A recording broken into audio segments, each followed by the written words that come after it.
Welcome back to Leslie's Reading Room. Today I hold in my hand a book that will cheer you up. It's called Happiness is Egg-Shaped by J. Day, published by Corals. You will find the details in the comments below. I'm going to read you the blurb at the back. Rambo the Ram was unspeakably lazy. He had nothing on his mind but food. Kitek, the ostrich, was as mean as hell. He had nothing on his mind but sex. Bianca and Casimir had nothing on their minds but making ends meet. Join our 20th century settlers, naive but indefatigable as they struggle to turn a profit in South Africa's harsh Highveld. And I'm going to read you a beautiful little caption, the introduction that was added by the author. The prime mover took a handful of stars and flung them into the emptiness, and there was light and space. The artist looked at the empty canvas and began to sketch, then filled the paper with colorful images. We, Casimir and I, took an empty piece of arid land in Africa and farmed it. And here it begins, chapter 1,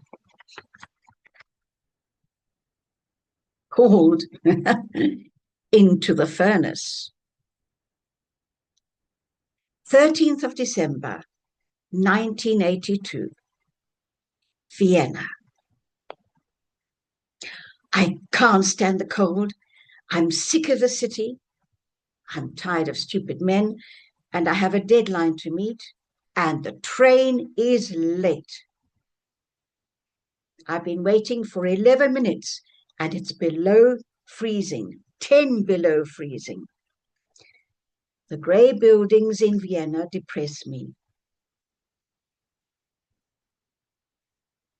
There isn't a patch of green grass in sight. And to top it all, it's sleeting again. My toes are freezing. I think I'm getting chilblains. Even England wasn't as cold as this.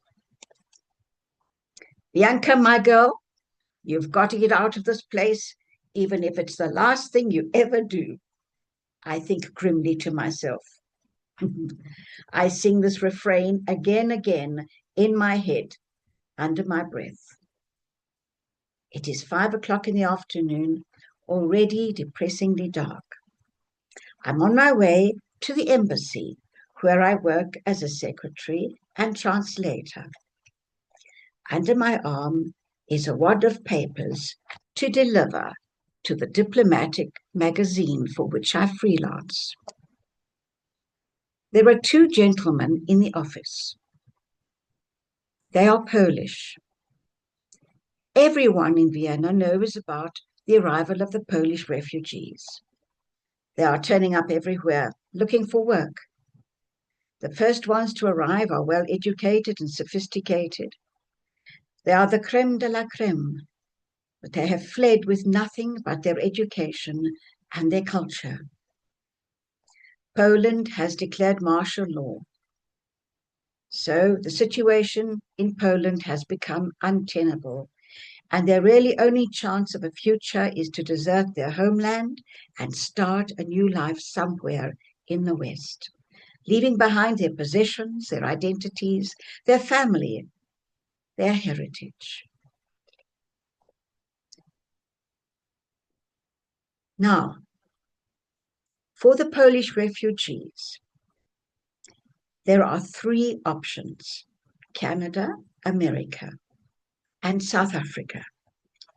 South Africa offered employment, subsidized housing, and 300 hours of sunshine a year.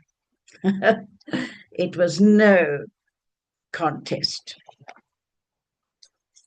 Casimir and I formed a friendship.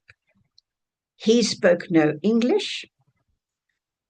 I spoke no Polish. So we settled on a kind of German whilst we were in Vienna, in Austria. One day, Casimir said to me, "Marry me." And equally impulsively, I agreed. "Let's go to South Africa," he exclaimed. Well, the only thing I knew about South Africa was that people came back with a good tan and usually said it was a good place to visit, but not to settle in.